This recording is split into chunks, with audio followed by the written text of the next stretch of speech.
Hello, everybody. I'm Skip Elsheimer, and welcome to the AV Geeks Lunchtime streaming show.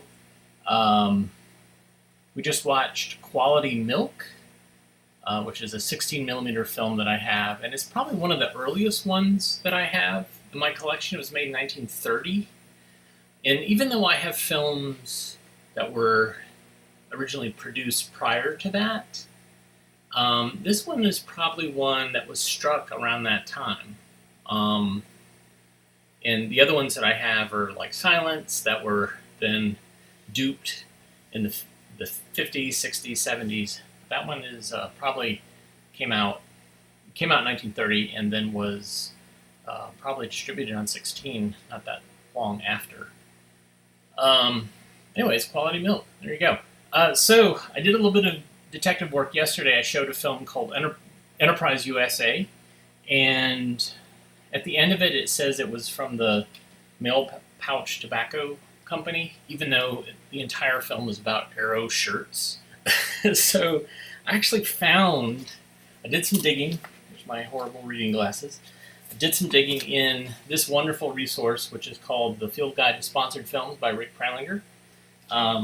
This is Rick and others came together and picked what they thought were amazing sponsored films.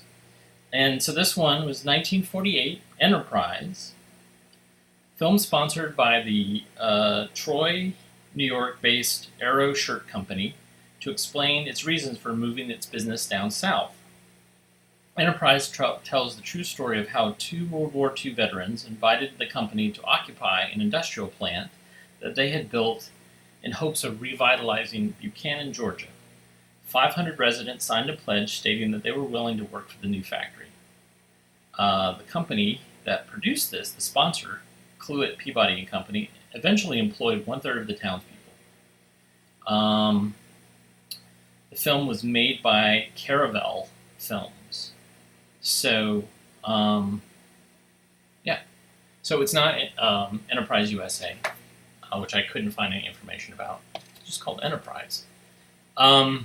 So sometimes we do detective work, and even watching the film, we can come up with some erroneous information. And the fact that the title was missing on the film, and then the film ending was incorrect, was pasted on from another film, is really fascinating. It's part of the detective work that you have to do. It's not just looking something up in a spreadsheet or in a book. You have to really dig.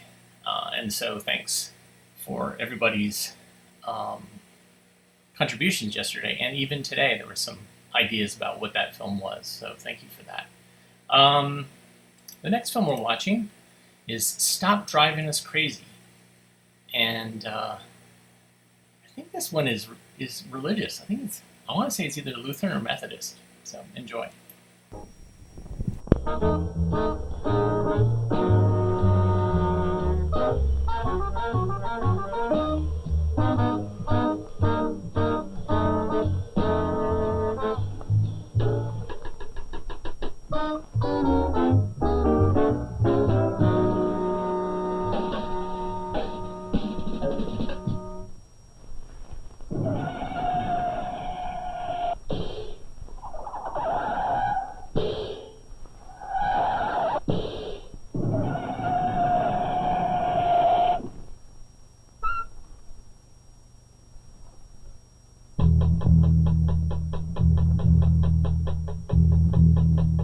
You can call me Rusty. Oh, I'm not a car. I'm a spy from Mars. My mission? To scout this planet for... Oh, but let's begin at the beginning, shall we?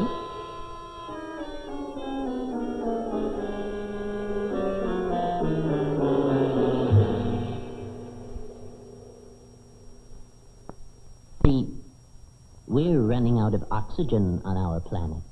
And this Earth looked inviting. Good roads, plenty of minerals, and we tuned in an inspiring message. All men are children of God. Put out pride and envy by putting God first. We are our brother's keeper. We do unto him as we would have him do unto us. Thou shalt not kill. Children of God. Like us. Oh, I couldn't wait to start.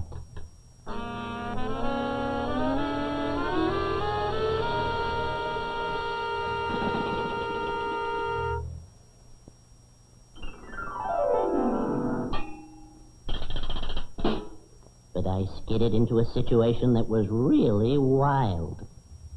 There were beings who looked like me, called cars.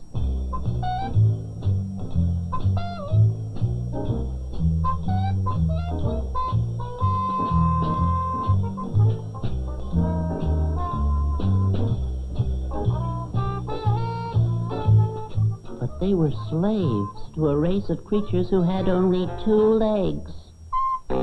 Brutal.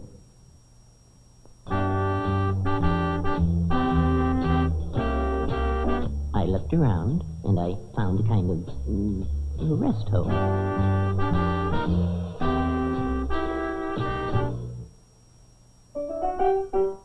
I slipped on a disguise and found a wavelength on which I could communicate with my kind of beings. Man, I mean, like, you know, they drive us crazy. We can't do a thing on our own. Well, I mean, like, you know, some of the young ones, they're not so bad. They try.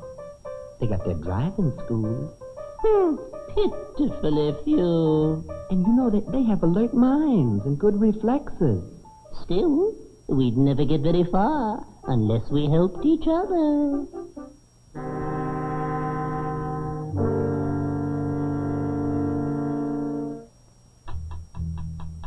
I was idling there, just sort of gassing away with my new friends, when suddenly I was captured by a 2 legs myself. It was useless trying to communicate, no intelligence.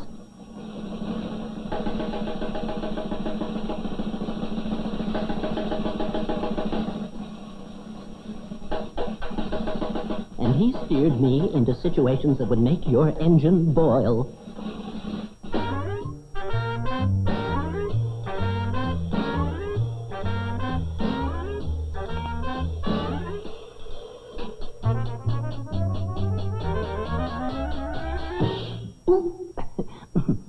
I beg your pardon. You first.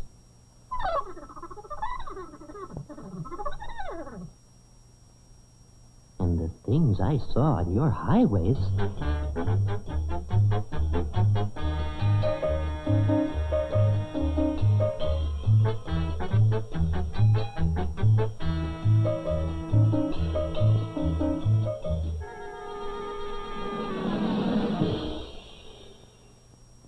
They all had the right of way.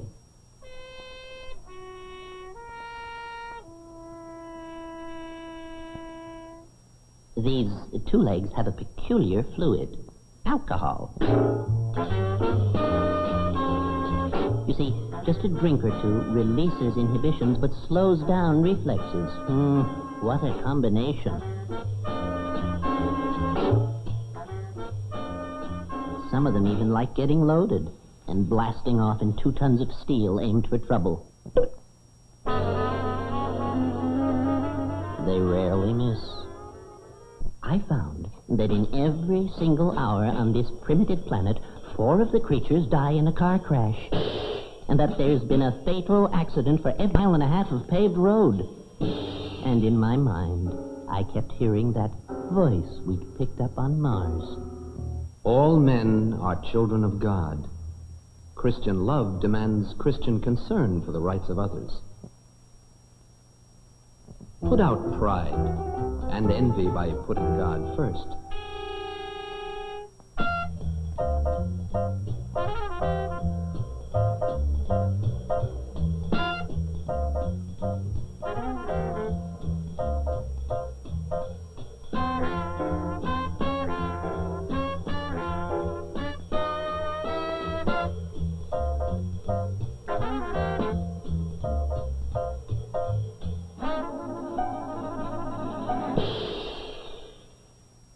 We are our brother's keeper.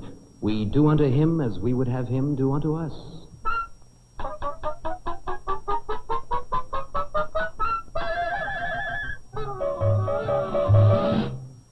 Thou shalt not kill.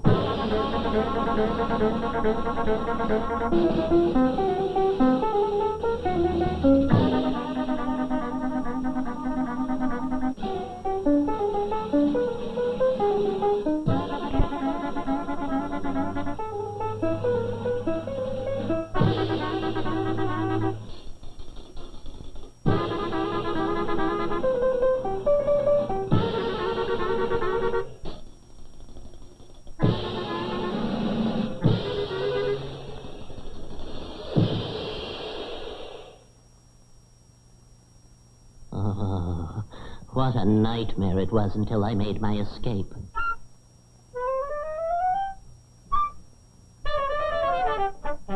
What a world!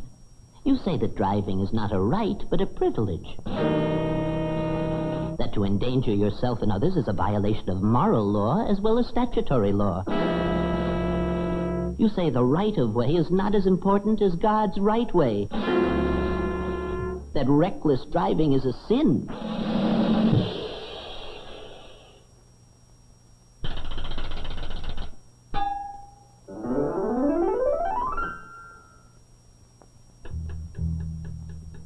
But you say one thing and do another, and every day there are more creatures, more cars, more smash-ups. That's why I'm leaving.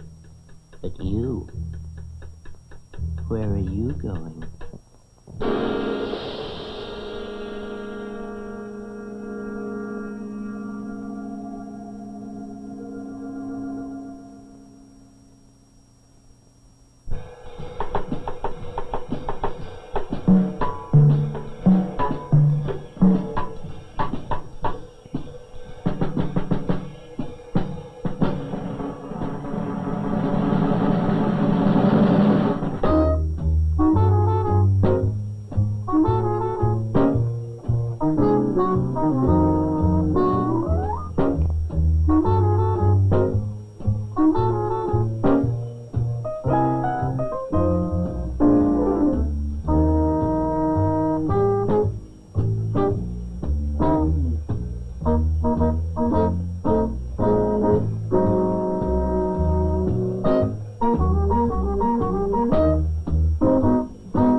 So using scripture to compel people to be better drivers.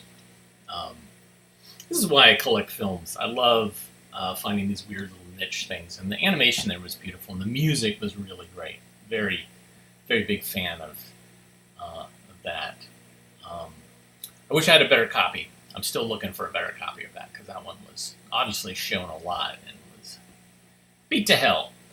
William, thank you for the coffee, and I hope you are feeling better. You will be hopefully on the mend soon. Sending healing vibes your way. This next film, I don't feel like I've shown this. I have another one that has a very similar title and theme. It's called Suddenly and Without Warning. Enjoy.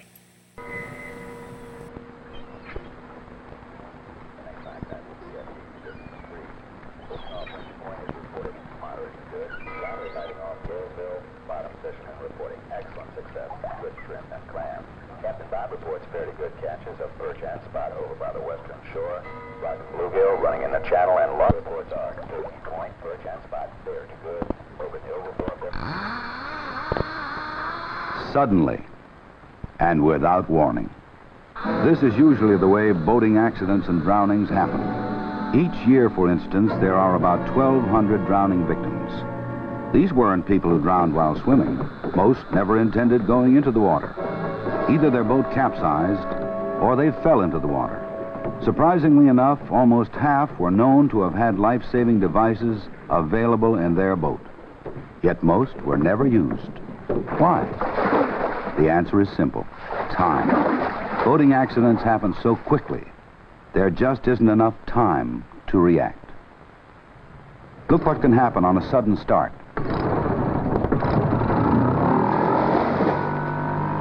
Or an unexpected turn.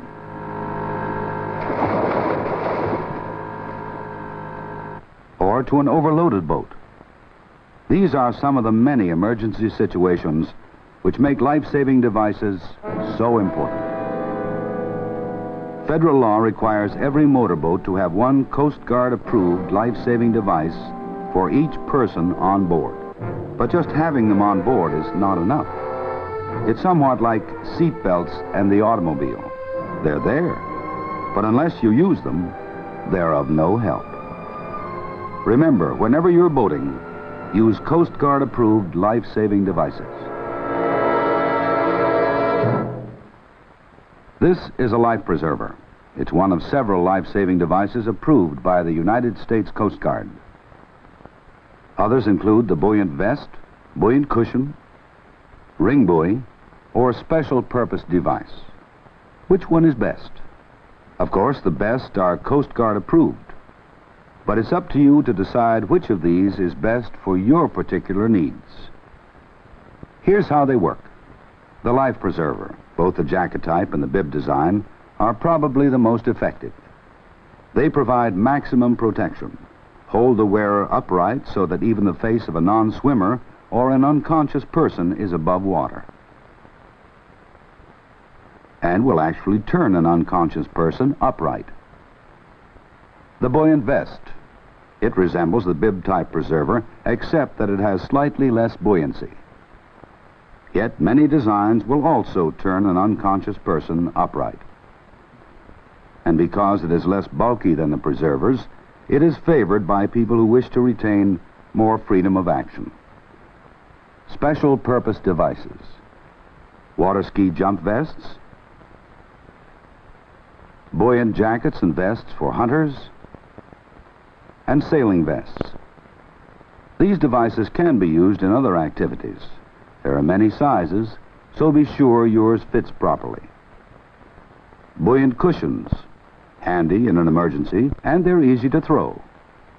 However, because they must be clung to in the water, they don't give positive protection to children, non-swimmers, and injured persons. Cushions are not designed to be worn, but if you must, the best procedure is to put your arms through the straps and hug the cushion to your chest. Another procedure is to put opposite leg and arm into the straps. But remember, never wear the cushion on your back. This is what can happen. It'll turn your face under the water. And finally, ring buoys, perhaps the most familiar of all life-saving devices. An excellent device for throwing, but take care not to hit the person in the water. Life preservers, vests, or special purpose devices should be worn by children and non-swimmers at all times, especially in small open boats. For the others, the good swimmers, water conditions and other situations should dictate when and what type of device should be worn. For instance, if you're alone, you need maximum protection. But if you're in a fairly crowded area where others could provide help if necessary, buoyant cushions may be adequate. In any emergency situation, or whenever there's the slightest doubt of safety, life-saving devices should be worn by everyone. Make sure there's an approved device carried and assigned to every person on board, that they know where it is and can get to it in a hurry if needed. And equally important, they should know how it's to be worn and how it will perform in the water. Remember, plan ahead. Expect the unexpected. For only in this way will you be ready should an emergency strike, as it usually does, suddenly and without warning.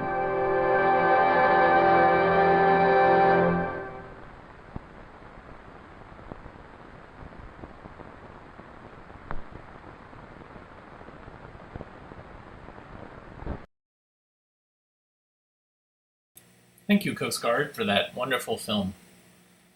This next one I've got set up on the telecine behind me, and I haven't seen this one. This is one of the values of me being at the archive is I can go to the back and pull a film. I can walk in the stacks and say, like, I think I'll watch this one because I haven't seen this one. It's called Many Roads, and I'm not really sure what it's about. I'll be standing by in case it gets gory or problematic, but I don't think it will. All right. Enjoy. I didn't change the title on this, so I'll change it as I switch over.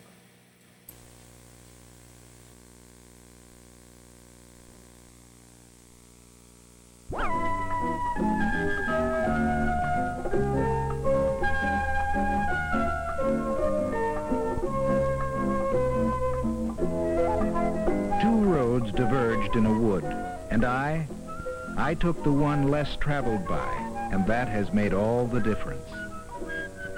Children take many different paths towards learning. Paths that twist and turn, sometimes forward, sometimes back. They travel swiftly, then slowly. They shift and change. The world outside the classroom offers an infinite variety of ways to learn, through words and pictures, through electronic transmission, through people.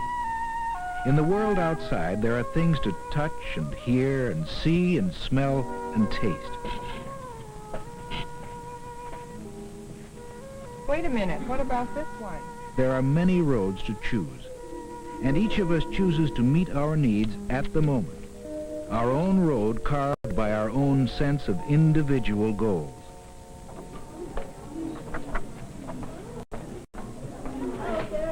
Are there enough roads to follow? Enough choices available for each individual child? Are children encouraged to choose, to find their own way to each learning objective? Here in the Hegel School, in Madison, Wisconsin, the answer is yes.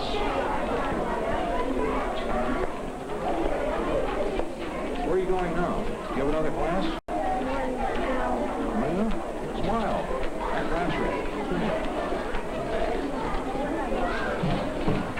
The entire school is built around this learning center. In the central area, many different roads to learning are presented to the children.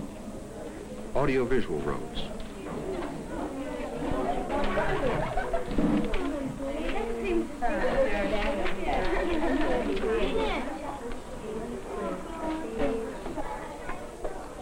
Hi, Greg. Hello?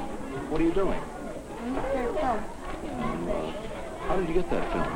Well, when I was first here a year ago, I had to ask someone where it was, and from then on, I'd just go and find it, and then you'd look under a certain number, and there'd have certain things like science or social studies, things like that. I see. Now, tell me why you chose a film strip over a book or a tape, something like that. Well, I think, it tells you, you can read it, because it's got words below it, and you can also see pictures, so you can see what you're reading. And I think it's more interesting when you can see when you read what you're reading. Okay, you get a better idea about what you're learning about then, is that it? Uh-huh.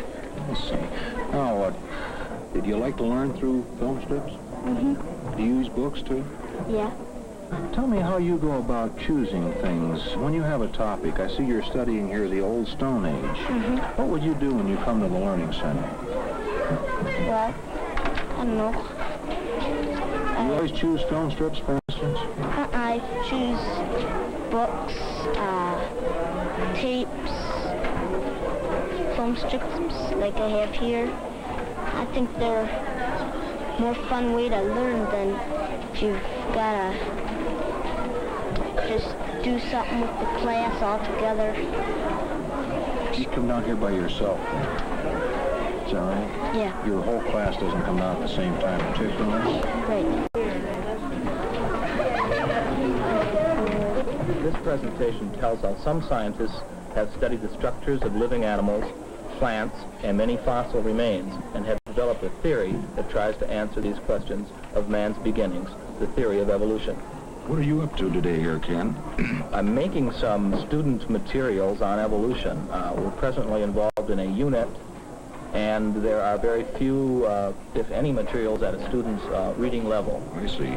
This helps to get the objectives met by the students, no matter what their background or their level might be then. Yes, we're hoping that by the tapes they can listen rather than read text that would be far beyond the reading level. I see.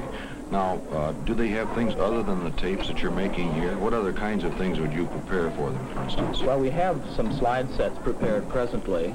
We have student handouts, typed sheets giving data on evolution, and have created a bibliography of books which have pointed out a certain series of pictures primarily. So you're doing a good job, Mary.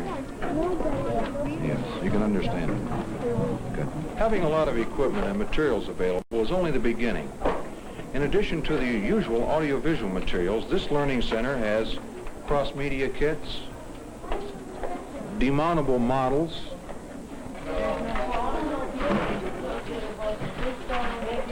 teaching machines,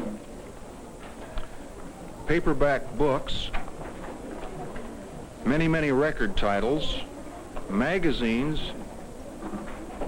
simulated models. The materials are well organized for use by both children and teachers. A single card catalog lists everything, and the cards are color-coded by media. But still only a beginning. How many schools have you seen where all of this beautiful stuff remains beautiful semester after semester, year after year? Or schools where the children are pulled together once a week to see the film, and it's regarded as either a free period or something very far removed from the mainstream of activities. So after we have all of these materials pulled together, how can we go about using them in the most appropriate ways? How do you encourage children to choose media? How do you go about guiding children away from one medium to another?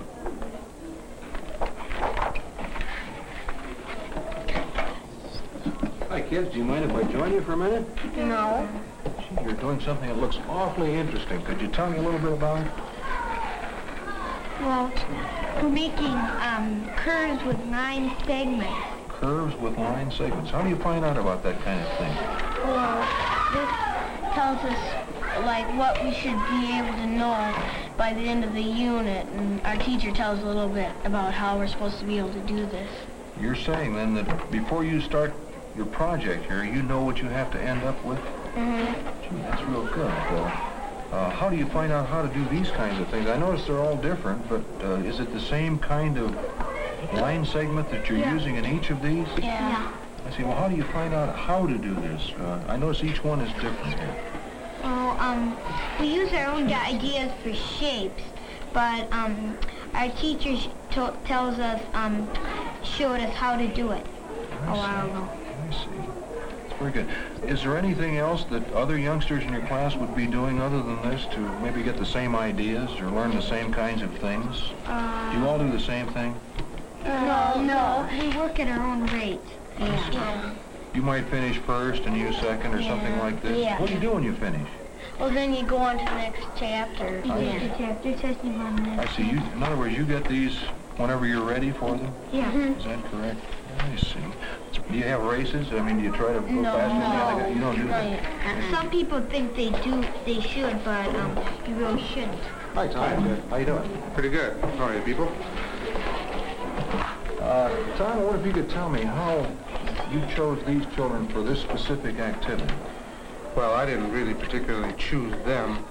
They really chose the activity. I just simply set up the behavioral objectives that I wanted to see, and then this particular group of people was free to choose the type of activities that they thought they were best suited for to reach the objectives. I see. This means then that these youngsters would be working with the needles and threads here. Other youngsters would be doing other things. What are some of the other kinds of activities they'd be working on? Well, some of the other types of things for this particular project were that they could use the overhead projector, make transparencies. In this case, the children, instead of using the manipulative materials, are using the manufactured overhead transparencies to try to get the same objectives accomplished. In other words, they're going down two different roads to get to the same spot. Is that correct? Right, and then hopefully we try to design even more than two. Over there, Paul is using another resource material, a textbook, to find out a little bit more about the history of measurement in geometry. You know, after a while, the children get used to following their own track towards any given objective. They're very independent and proud of being able to use all the equipment and find most anything in the learning center. Nancy, could you tell me a little bit about how you get the youngsters to experiment with different kinds of materials and what the techniques are that you use to get them to break out? Okay, well, the first thing we do is we put out as many different things, media, as we can for them to experiment with, and we let their curiosity draw them to the area that they're interested in.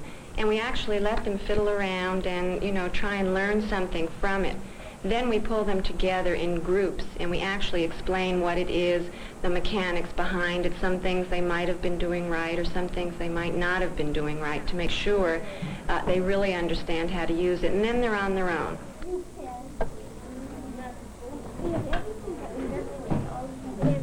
We've been using a series of microscopes. They've been working with dry cell batteries, and we will be doing some filming. The children will actually be making their own motion pictures soon after we visit the educational TV station. Tell me a little bit about that, would you please? Well, we're going to start out with a field trip to the educational TV station, and we want the children to understand the mechanics behind cameras and behind television. We want to get away from the concept that something is in the box performing for them. We want them to understand actually what happens. And they will make their own sound with this also. So, will they do the filming, the actual camera work, the whole work? They're going to be the producer, the director, everything. They're going to make the script themselves also. Great experience. One of the intermediate teachers spoke about independence and familiarity with different kinds of media. Does that start here in the primary unit? Yes, it does. We attempt to expose the children to as many different ways to learn as possible. For example, in the role-playing you are about to see, we use the medium of a slide story to trigger discussions with the children of what they would like to be when they grow up. This led them into doing research on their own with books, with film strips, with stories, picture kits about the different occupations that they are dreaming at this point about. I want to be a basketball player, and I want to be so big so I can stop like the big guys do. No, we have a very good educational TV station here in Wisconsin. In fact, the kids just finished working with the Patterns in Arithmetic series that was developed over at the university. We got the manuals and the children's workbooks from them, and we've been able, through our own assessments, to match the children up with a particular TV program and kind of schedule it around, group the kids pretty much according to our own assessment, key to their curriculum plan. Does this mean that all of the children participate in these activities? No. As you can see, our children range from about 8 to 11 years old. Some aren't ready for the TV lessons. Some are far in advance of them. Some of the children just don't learn from television. It either goes along too fast or it goes along too slow. And then there are certain children who need to be able to ask questions. And I guess you can't ask many questions of a TV set. No, right. Well, did you see back there, Robert?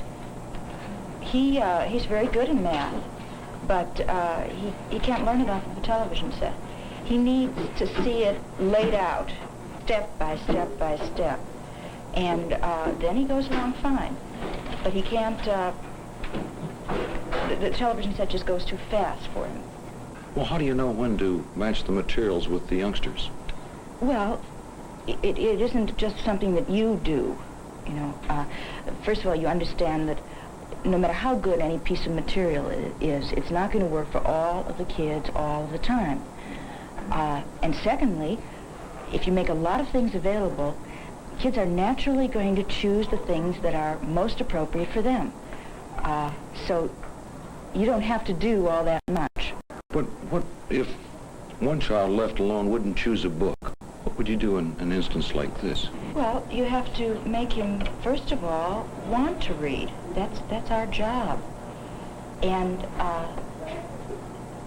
secondly, you have to strike a balance between the things he likes to do best, the things he does do best, and the things he needs to do. the skills he has to get, like reading. Well, how do you know when he needs a specific skill? How do you plug him in an appropriate place? Well, there's where your ongoing assessment just plays a very important role. Diagnostic test, and especially observation. Because, you can spot it when a child is just in a wrong learning situation. Well, to take Robert again, for example, he has a group of friends, and they're all good in math, and they like the TV lessons. And naturally, he wants to stay with them. But we could see that it wasn't working for him. He just wasn't getting it off the screen. And so we had to make a change. But didn't Robert mind being split from his friends? Didn't he put up a battle? Well, yes and no.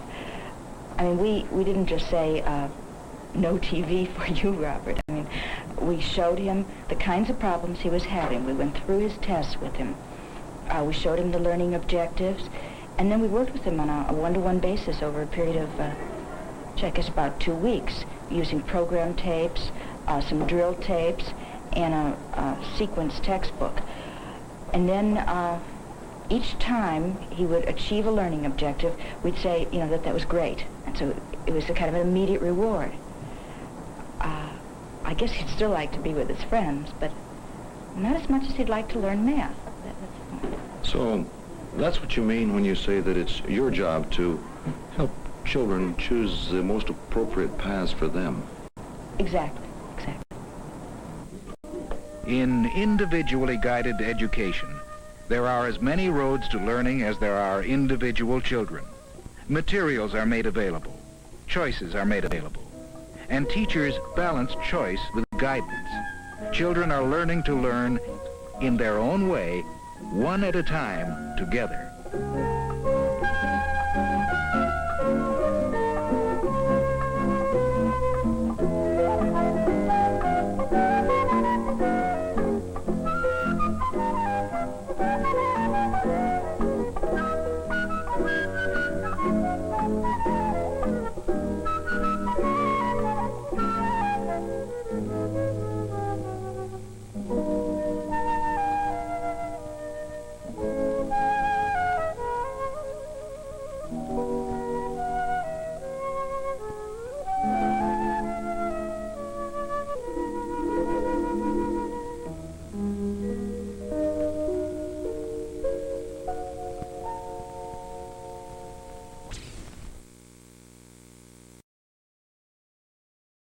So, that is very similar to my experience when I went to school in Ohio, I think in the 3rd grade, and my school was not that far from Dayton, Ohio, so I'm wondering if some of these things were being tested out on us. It was called an open classroom, and we had units, and we would go around, and it was all self-guided, and I remember looking through, and finding film strips and all that stuff. Maybe that's planted a seed, but it was a stark contrast to when I moved to North Carolina, rural North Carolina, and very different. Very significant cultural shock, to say the least. All right, let's see. I love showing films about computers back when computers were still very much in their... Well, this wasn't in its infancy, but this is when... I think this film is from the late 70s or early 80s. It's Basic Computer Terms.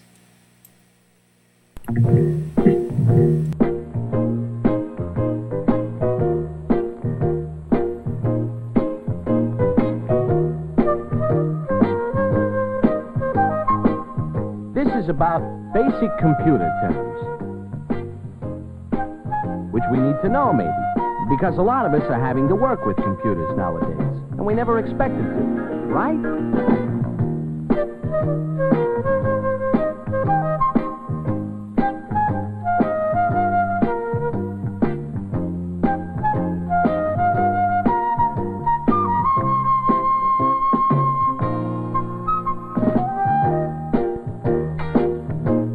Here. Now, Harry happens to be a business person who's thinking of using a computer.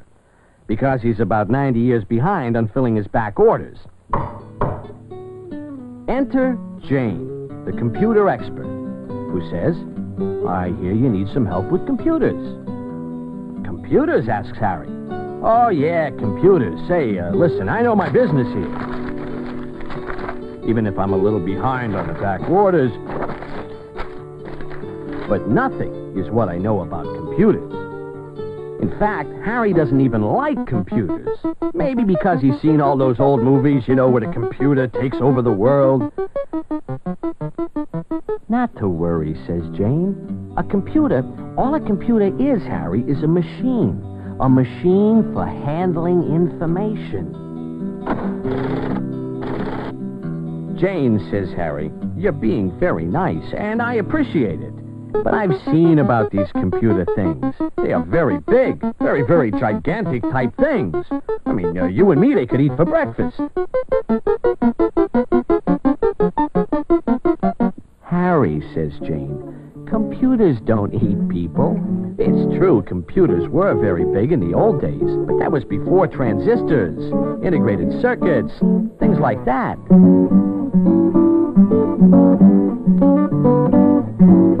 Now computers come in all sizes, from large computer systems down to mini computers. In fact, you can already get a kit and build a simple computer yourself." "Well," says Harry, "I can tell you even that mini computer there has me scared." "What's to be scared of?" says Jane. "Look, let us go through this computer thing term by term, and we will find out it's not as bad as you think." "But why are we doing all this, Jane? What can this machine do that we can't?" "Harry, you're catching on. That's it.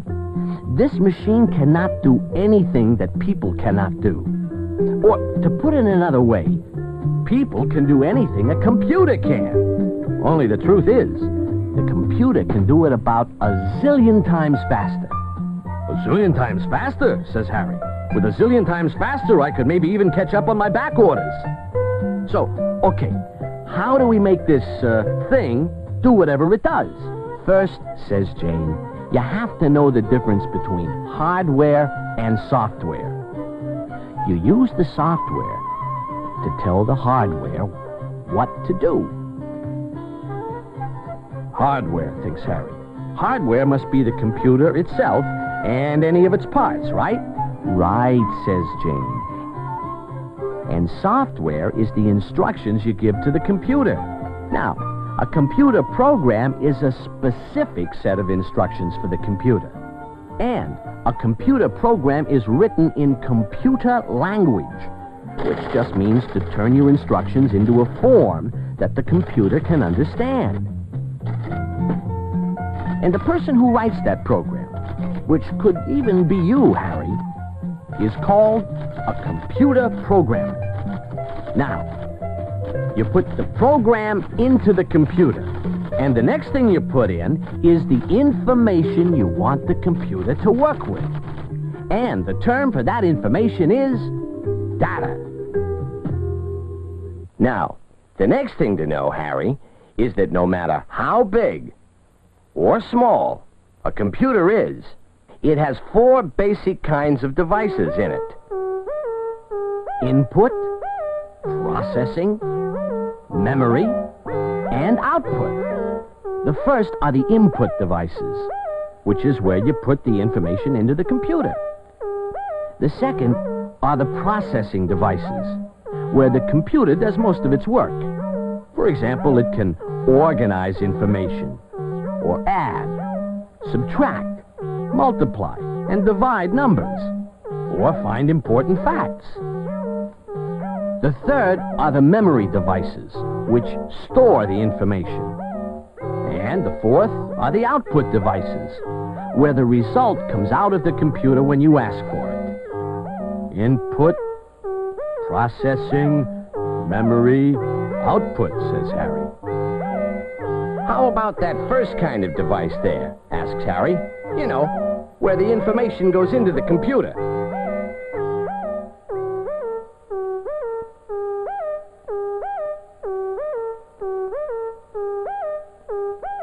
Sure, says Jane. Look, Here's one of the most common input devices, the card reader. You use a card punch, this thing here, to put both the program and the data onto computer cards. A key punch operator types holes in computer cards, holes that represent letters or numbers. And a group of computer cards taken together is called a deck. Now, the deck of cards is loaded into the card reader, which shines light through the holes, see, thus putting the information into the computer. Another common input device is the terminal. Usually, a terminal uses a typewriter keyboard to put programs and data directly into the computer. And at the same time, the computer shows what is being typed. Sometimes it shows it on paper, and sometimes it shows it on a cathode ray tube, which we call a CRT for short. Okay, now, if there are no bugs in the computer program...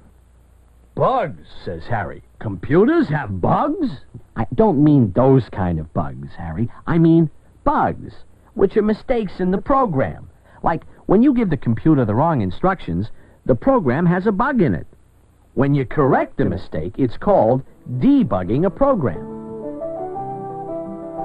Okay, once the program is right, it's put into the computer. And next, you put the data into the computer. Uh-huh. Then what happens, asks Harry. Then, says Jane, the computer goes ahead and does what you told it to do, which is called running the program. Okay, says Harry, I write the program in computer language. I put the program and the data into the computer, which then does what I tell it to.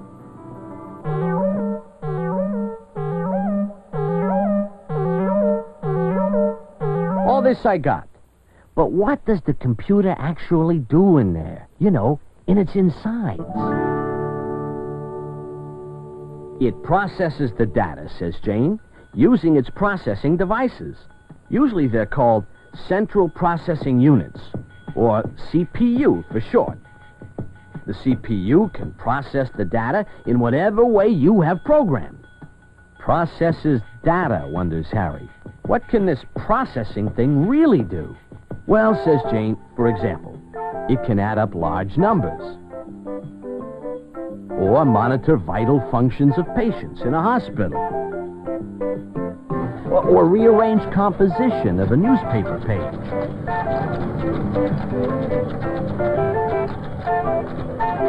Or keep track of all sorts of information from many different people at once.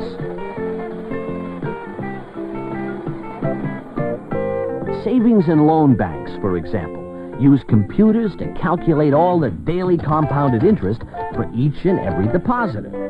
So any customer can find out how much is in their account at any time. The computer does it automatically, without errors, and very, very fast.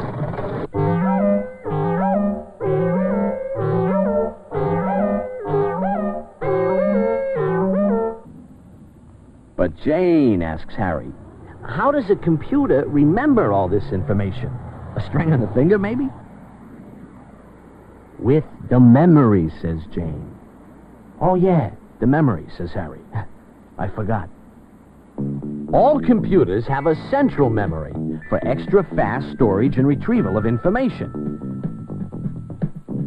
And if a computer needs more storage capacity, it can have other memory devices, such as this disk, which usually holds hundreds of times more information than the central memory does. A disk works much like a phonograph record, except that it uses magnetic coding.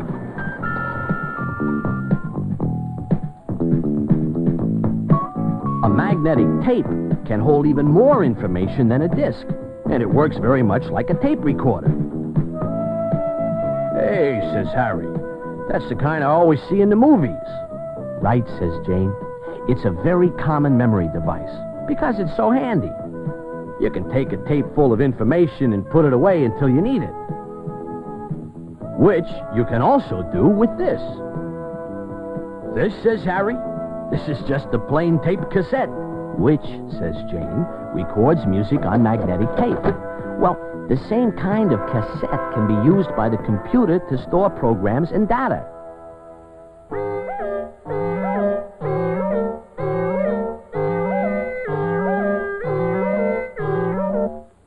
Okay, says Harry, we have this memory thing here, and it can store the computer program, and it can store the data. So then what? Output is what, says Jane. The computer will give you the result of what it has done through the output device. Now, the most common output device is the line printer, which prints the results on computer paper. Or the output can be in the form of magnetic tapes, discs, or cassettes. Or a terminal can be used as an output device. Wait a minute, says Harry. Wait a minute. Isn't a terminal an input device? Right again, Harry. A terminal is usually both an input and an output device, especially when you want to exchange information with the computer. Like an airline ticketing agent does, for example. First, telling the computer what flight the passenger wants. Then the computer telling the agent what's available. Then the agent telling the computer what flight, seat, and class to reserve. Then the computer confirming the reservation. And sometimes even printing a boarding pass right then for the agent to give to the passenger. Input, processing, memory, and output. Harry is beginning to get the hang of it all. But he's also wondering if all this equipment isn't pretty expensive. I mean, says Harry, a big computer like this must cost, what, $1 million? Well, says Jane, there are ways to keep the cost down. One way is to use a small computer, maybe even a specialized one, with a built-in program. Another way is to use a technique called time sharing. In time sharing, many different places and people use the same computer and at the same time. They may work from many remote terminals, terminals that can be far away from the computer's central processing unit and memory, but are linked together, often by ordinary telephone lines. Remote terminals can also be put into any office. Or if the user moves around a lot, there are portable terminals, which can be used any place where there is a telephone.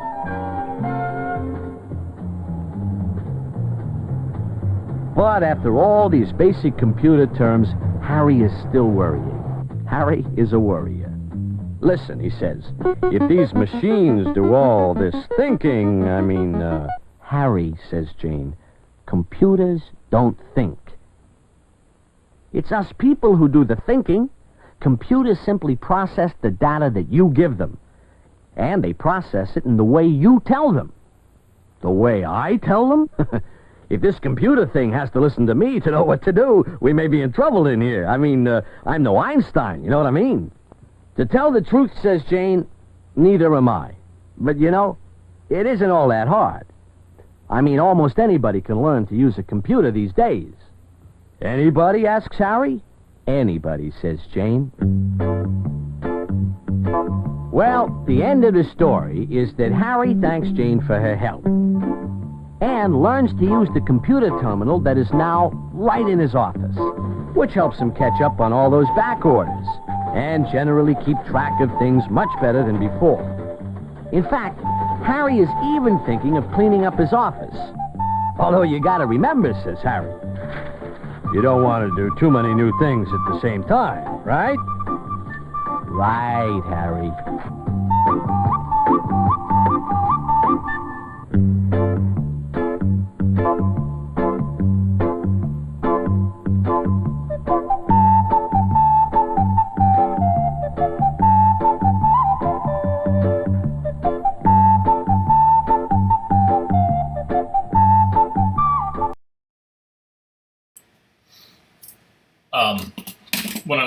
to college, I was in computer science. So